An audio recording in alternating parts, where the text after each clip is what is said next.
शुरू से शुरुआत और सब खत्म।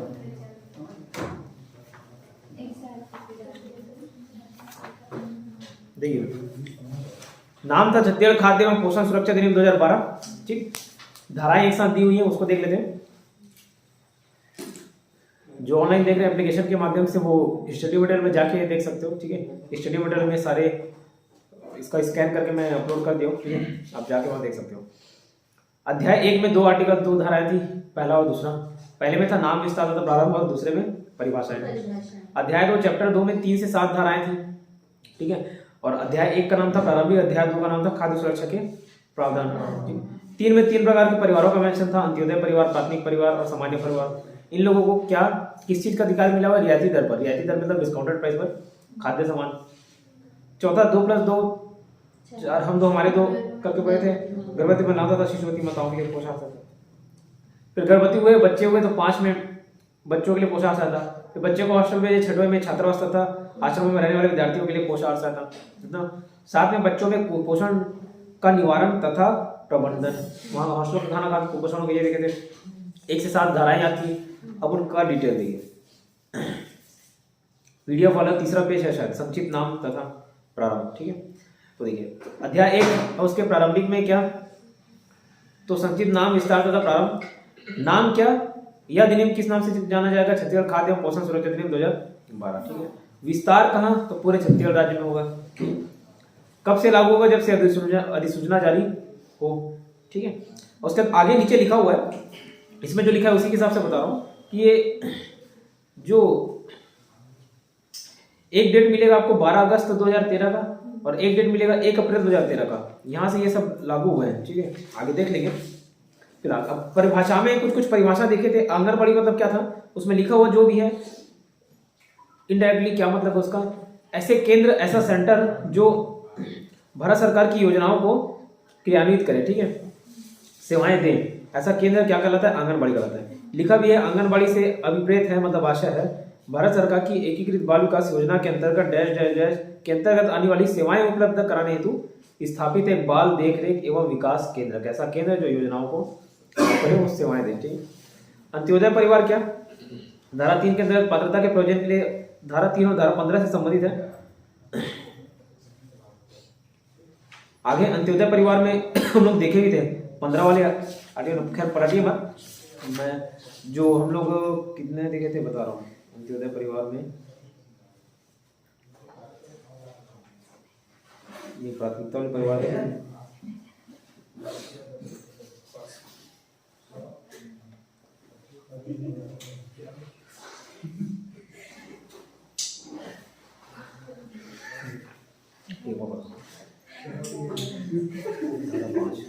अरे आप तो लेके आए थे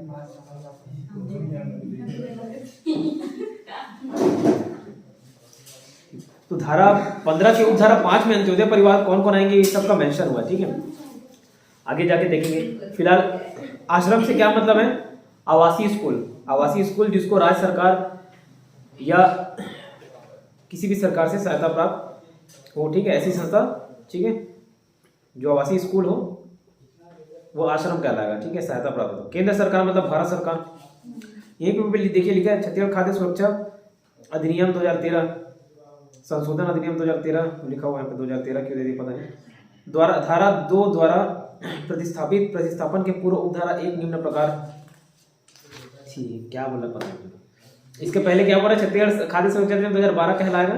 ठीक है, और 1 अप्रैल कुछ आर्टिकल्स दिए हुए, धाराएं दी हुई है, वो 1 अप्रैल 2013 को प्रभावी होंगे। ठीक है, छत्तीसगढ़ खाद्य सुरक्षा पोषण अधिनियम 2012 में अब ये क्या बोलना चाहिए, डेफिनेशन ही देख रहे हैं।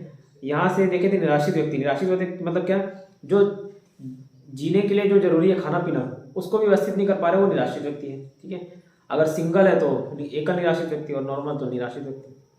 आपदा मतलब क्या, तो वही जिसमें डेफिनेशन में कवर हो जाए। कौन सी डेफिनेशन में? तो आपदा प्रबंधन अधिनियम 2005, डिजास्टर मैनेजमेंट एक्ट 2005 के तहत कवर हो जाए। ठीक है, उसके बाद पात्र परिवार मतलब क्या, जो या तो अंत्योदय परिवार हो, या प्राथमिक परिवार, या सामान्य परिवार। वो बेयर एक्ट देना, तो बेयर एक्ट। अच्छा, पढ़ रहे हो क्या उसी से? कुछ अंग्रेजी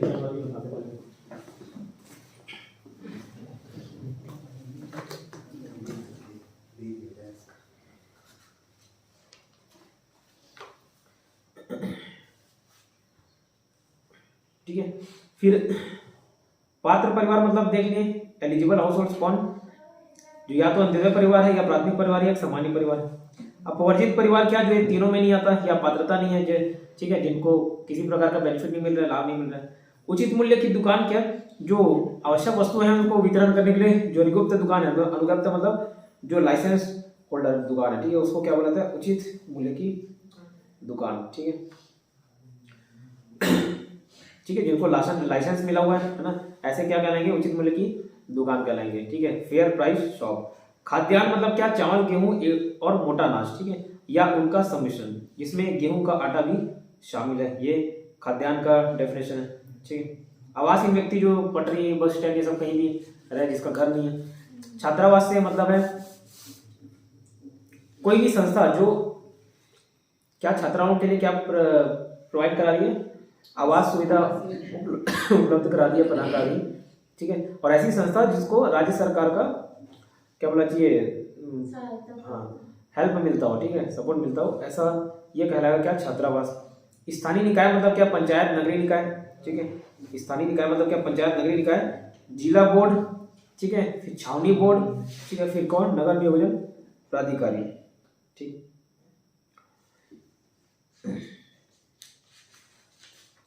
उसके बाद ये बाकी को रीड मारना और सीधा आ जाइए आप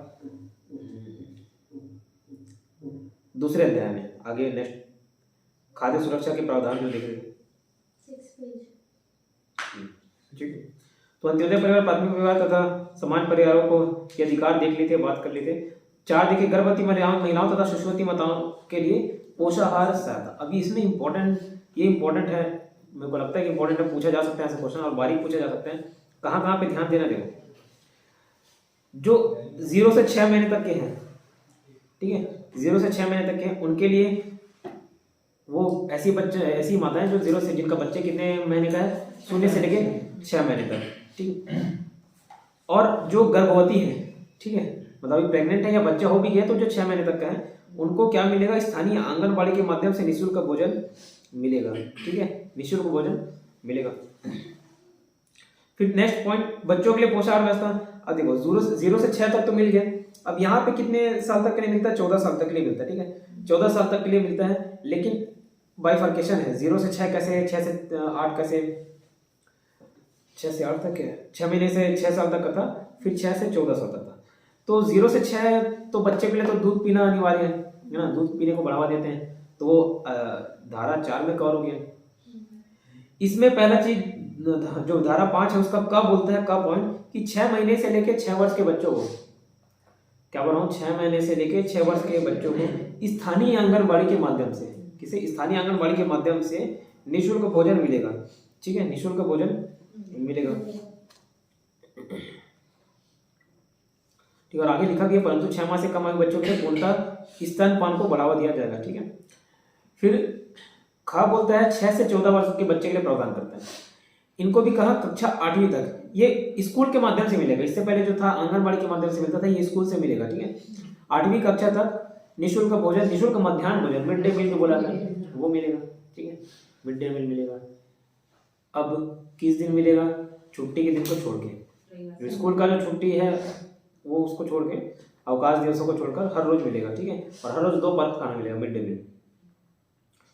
फिर धारा 15 का 2 पॉइंट बोलता है कि प्रत्येक विद्यालय में आंगनबाड़ी में भोजन पकाने, पेयजल के लिए, स्वच्छता के लिए सुविधाएं होंगी, लेकिन अगर राज्य सरकार चाहे तो कोई एक केंद्रीय पाकशाला की व्यवस्था कर सकता है, वहां से खाना बनेगा और वहां सब स्कूल में जाएगा, जैसे अक्षय पात्र से जाता है मिड डे मील प्रोग्राम।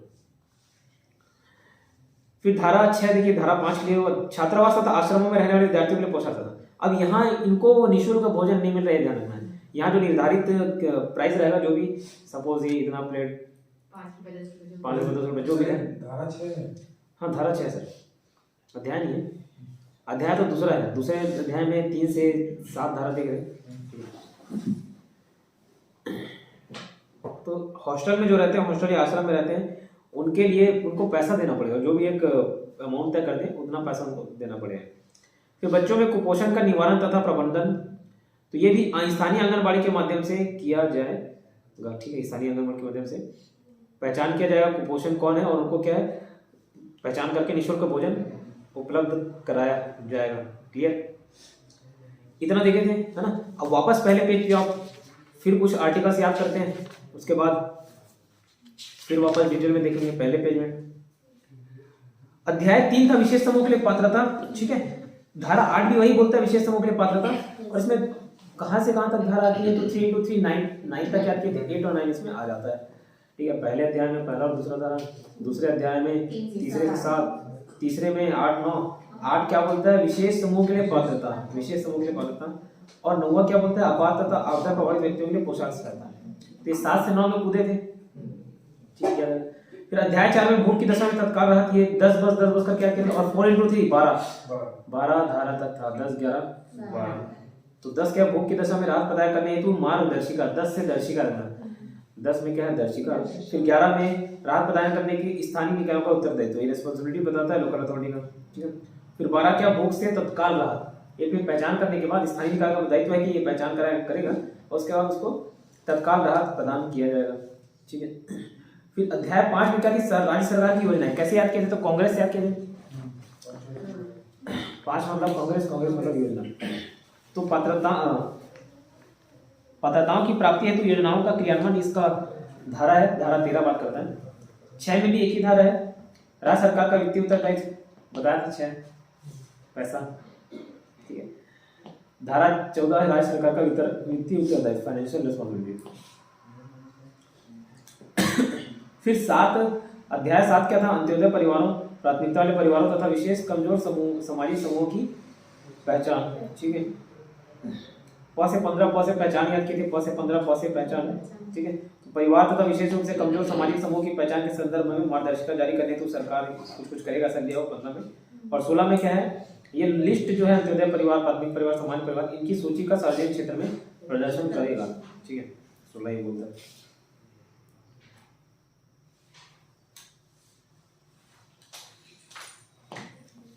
फिर अध्याय 8 महिला से याद किए थे 8 मार्च से, और धारा कौन सा 17, तो महिला सशक्तिकरण की बात करता है अध्याय 8। और इसमें राशन कार्ड जारी करने के आयोजन के लिए 18 वर्ष की आयु या उससे अधिक आयु की महिला परिवार की मुखिया होगी, ठीक है।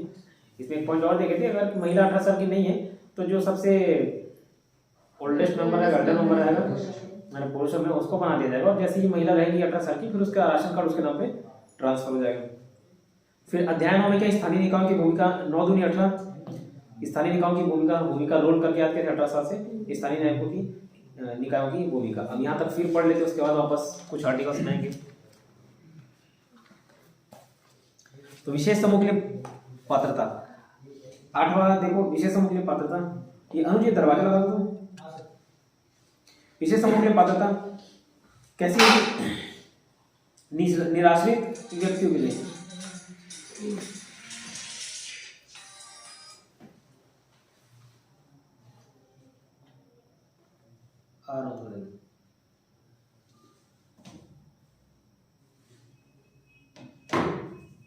ठीक है। क्या बोल रहा हूँ, निराश्रित व्यक्तियों के लिए निःशुल्क भोजन मिलेगा, ठीक है। निराश्रित समस्त निराश्रित व्यक्ति, आवासहीन व्यक्तियों को मिलेगा खाना, ठीक है। प्रवासी व्यक्तियों को मिलेगा, ठीक। लेकिन राज्य सरकार अधिसूचित करेगा तो मिलेगा। क ख ग में क ख ग क्या, क क्या निराश्रित व्यक्तियों के लिए, ख क्या आवासहीन व्यक्तियों के लिए, ग क्या प्रवासी व्यक्तियों के लिए। ये कब मिलेगा, जब राज्य सरकार अधिसूचित करे, ठीक है। इन लोगों को क्या मिलेगा, निःशुल्क भोजन मिलेगा। ये विशेष समूह कौन है, निराश्रित व्यक्ति हैं, आवासीय व्यक्ति हैं और प्रवासी व्यक्ति हैं, ठीक, क्लियर। आगे इसमें पॉइंट ये दिया था, लेकिन कोई भी ऐसा परिवार जो केंद्र सरकार या राज्य सरकार से समान लाभ प्राप्त करे, मतलब कहीं और से फ्री में खाना मिल जा रहा है तो इधर से नहीं मिलेगा, ठीक है। फिर पता चला इधर के खाने दूसरे में बेच दिए, तो ऐसा ही समान लाभ मिल रहा है, मतलब कहीं से और से खाना पीना मिल रहा है उनको, तो वो ऐसे इसके हकदार नहीं होंगे, ठीक है। और आगे पॉइंट बोलता है राज्य सरकार इस अधिनियम के प्रारंभ होने की तारीख से 1 वर्ष की अवधि के अंदर ये जो इसके अधीन पात्रताएं हैं उनको अधिसूचित करेगा। कितना क्लियर। 9वां में क्या था, आपात अथवा आपदा प्रभावित व्यक्तियों के लिए पोशाक सहायता। यदि राज्य सरकार की राय में आपात की स्थिति विद्यमान है, ठीक है, अगर लगता है राज्य सरकार को कि आपात है तो क्या करेगा बोल रहे हैं, 3 माह की अवधि के लिए जो जो पीड़ित हैं 3 माह की अवधि के लिए हर रोज मिलेगा और 2 टाइम का मिलेगा और फ्री मिलेगा। हर रोज मिलेगा, 2 टाइम के मिलेगा, फ्री मिलेगा और 3 महीने तक मिलेगा। ठीक है, 3 महीने तक मिलेगा। इतना क्लियर?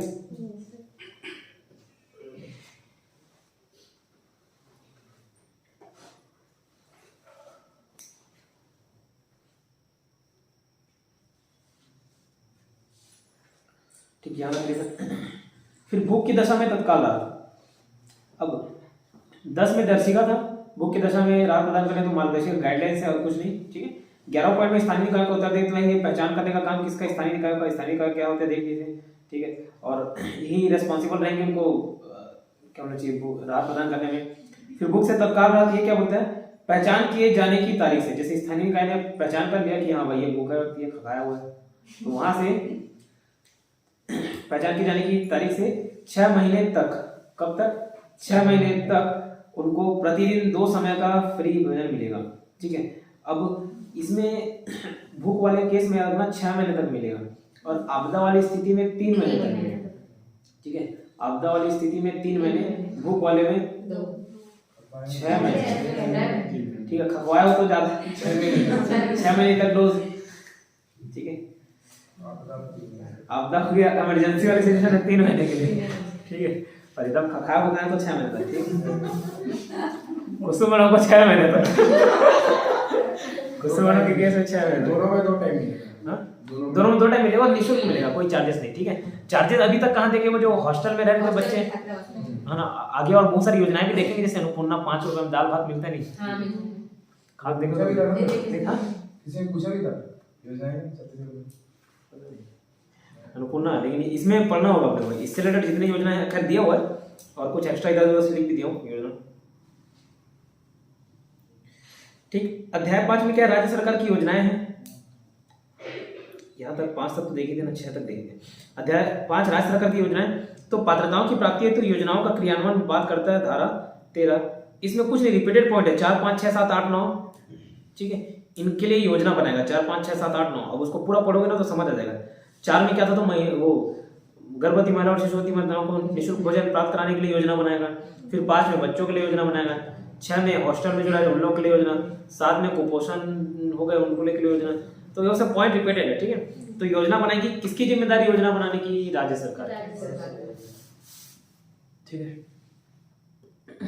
फिर देखिए अध्याय 6 क्या बोलता है, राज्य सरकार का वित्तीय उत्तरदायित्व। तो इतना सब खर्चा होगा ना योजना बनाने के लिए, है ना, उसको कौन वहन करेगा, कौन खर्चा उठाएगा, राज्य सरकार उठाएगा। वही बोलता है धारा 14। देखिए धारा 14 में 1, 2, 3, 4 पॉइंट है। तीसरा पॉइंट हम लोग नहीं समझ आया, एक मिनट इंग्लिश वाले में मिल जाए शायद, दे रहे थे इसका मतलब।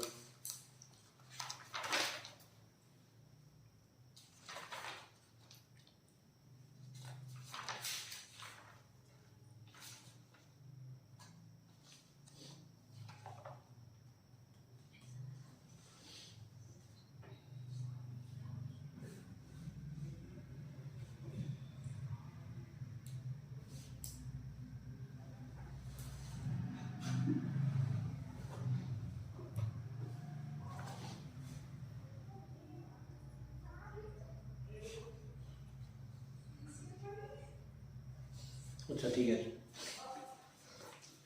धारा 4 में 1, 2, 3, 4 पॉइंट है अलग।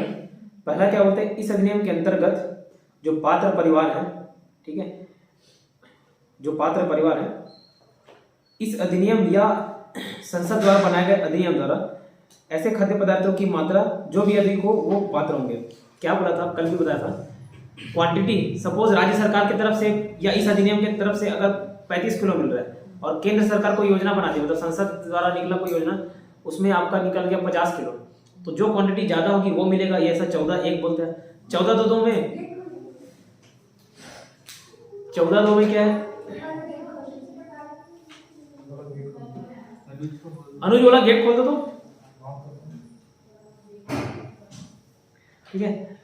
14, 2 क्या बोलता है, अब कीमत जो कम होगा उसमें मिलेगा, है ना, कीमत ज्यादा वाला नहीं मिलेगा, जो कम होगा उसमें मिलेगा। आ जाइए, जो कम होगा उसमें मिलेगा, ठीक है।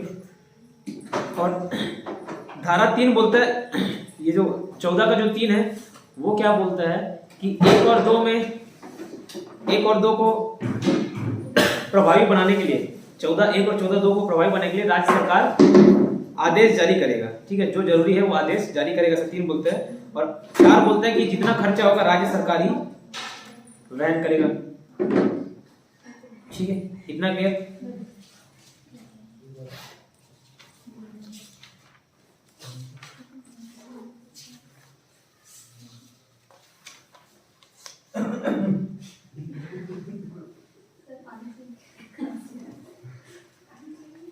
अब यहां तक एक बार पढ़िए।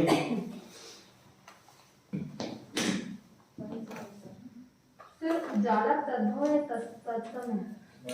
उजाला आया तो अभी इसमें डीओ में 12 तारीख को